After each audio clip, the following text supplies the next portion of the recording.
নমস্কার দর্শক বন্ধুরা, ফুড ওয়ার্ল্ড G20-তে সবাইকে স্বাগত জানিয়ে আজ হাজির হয়েছি পঞ্চফোড়নে ডিমের ডালনা নিয়ে। দেখুন বন্ধুরা কতটা লোভনীয় হয়েছে। আর এই লোভনীয় রেসিপিটা বানানোর জন্য ফার্স্ট একটা প্যান বসিয়ে তাতে 1 চামচ ধনে, 1 চামচ জিরে আর 5 থেকে 6টা শুকনো লঙ্কা, 20টা বের করে নিয়েছি আর 1 ইঞ্চির একটু বেশি আদা নিয়েছি। এবার জিরে ধনেটা একটু ভাজা হতে একটু টাইম লাগে, তাই জিরে ধনেটা 1 থেকে 2 মিনিট মতো আমি একবারে গ্যাসটা সিমে করে ভেজে নেব। তারপরে অ্যাড করছি সর্ষেটা কড়াই গরম হয়ে গেলেই সর্ষে ভাজা হয়ে যায়। এই যে দেখুন সর্ষেটা দিয়ে একবার এখন সিমে রেখেছি, কারণ সর্ষেটা ভাজার সঙ্গে সঙ্গে ফাটতে শুরু করে। এই দেখুন মশলাগুলো সব লাল লাল করে হয়ে গেছে, দেখুন লাল লালভাবে ভাজা হয়ে গেছে। আর দেখুন সর্ষে দেখুন ভাজা হয়ে গেছে বলে এখন ফাটতে শুরু করছে। তাই এবার গ্যাসটা বন্ধ করে দিয়ে মশলাগুলোকে ঠান্ডা করে নিব। আর নিয়ে নিচ্ছি একটা গ্রাইন্ডারের বাটি, তাতে এবার মশলাগুলো ট্রান্সফার করে দিচ্ছি।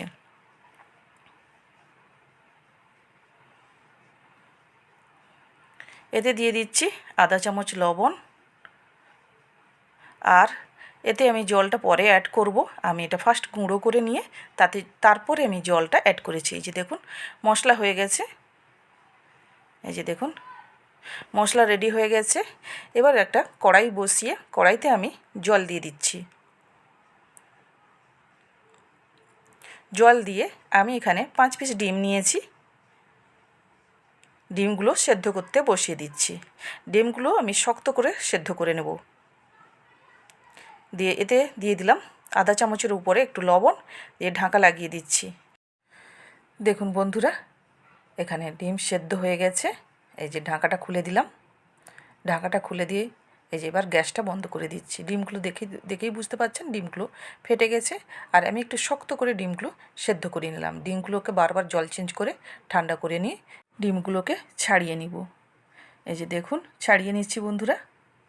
আর যে সকল নতুন দর্শক বন্ধুরা আমার চ্যানেলটাকে এখনও সাবস্ক্রাইব করেননি, প্লিজ সাবস্ক্রাইব করে আপনারা বেল আইকনটা অন করে রাখবেন। নিত্য নতুন যাই খাবার দিব আপনাদের কাছে পৌঁছে যাবে।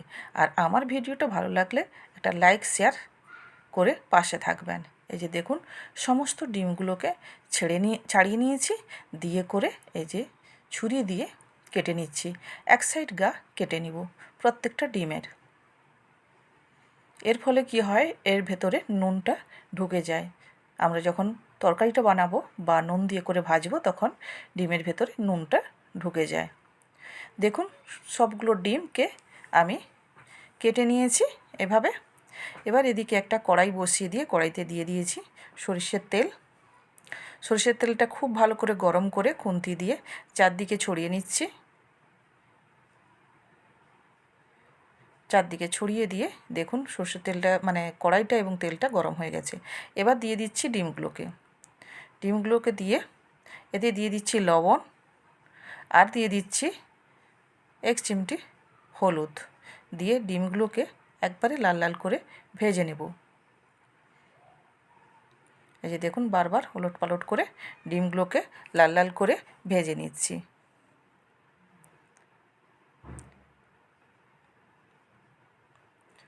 এই যে দেখুন লাল লাল করে ভেজে নিয়েছি।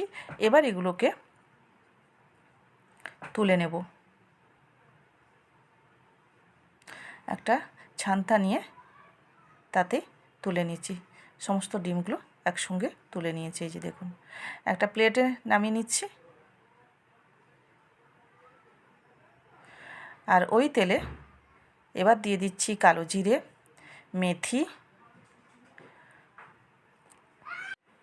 সুমরা আর হিং দিয়ে এরপরে দিয়ে দিচ্ছি 8-10টা মতো রসুন ছোট বড় করে থেতো করে নিয়েছি।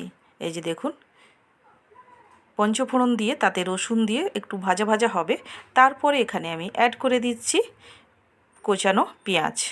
2টো বড় সাইজের পেঁয়াজ নিয়েছি। এই যে দেখুন পেঁয়াজগুলোকে বড় বড় করেই কেটেছি। এই যে দেখুন পেঁয়াজগুলোকে ভাজতে থাকবো যতক্ষণ না লাল লাল করে ভাজা হয়। এই যে দেখুন পেঁয়াজগুলো লাল লাল করে ভাজা হয়ে গেছে, দেখেই বুঝতে পারছেন বন্ধুরা। এই যে লাল লাল করে ভাজা হয়ে গেছে এবং পেঁয়াজগুলো খুব নরম হয়ে গেছে। এরপরে দিয়ে দিচ্ছি বেটে রাখা মশলা। মশলাটা দিয়ে এতে লবণ, আগে যেহেতু মশলাতে লবণ দিয়েছি সেটা মাথায় রেখে লবণ দিলাম। তারপরে দিচ্ছি হলুদ।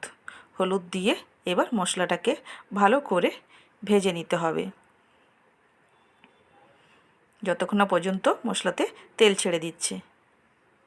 এই যে দেখুন মশলাটা, এখানে দেখুন মশলাটা ভাজা হয়ে গেছে, মশলাটায় দেখুন তেলও ছেড়ে দিয়েছে, মশলাটা একবারে রেডি হয়ে গেছে। এই যে দেখুন, এবার এতে অ্যাড করে দিব ভেজে রাখা ডিমগুলো।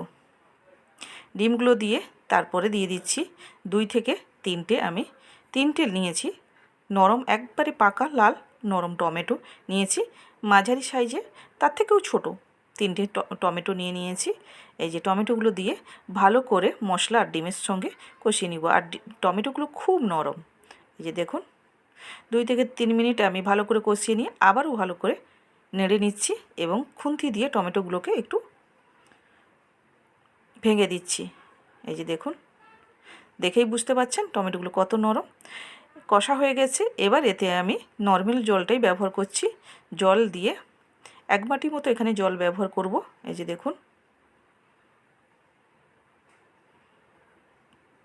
জলটা দিয়ে আবার একবার খুন্তিটা ধুয়ে নিয়ে এবার এটাকে ঢাকা লাগিয়ে রেখে দিব 5 মিনিট মতো। 5 মিনিটের পরে ঘুরে আসছি। এই যে দেখুন বন্ধুরা,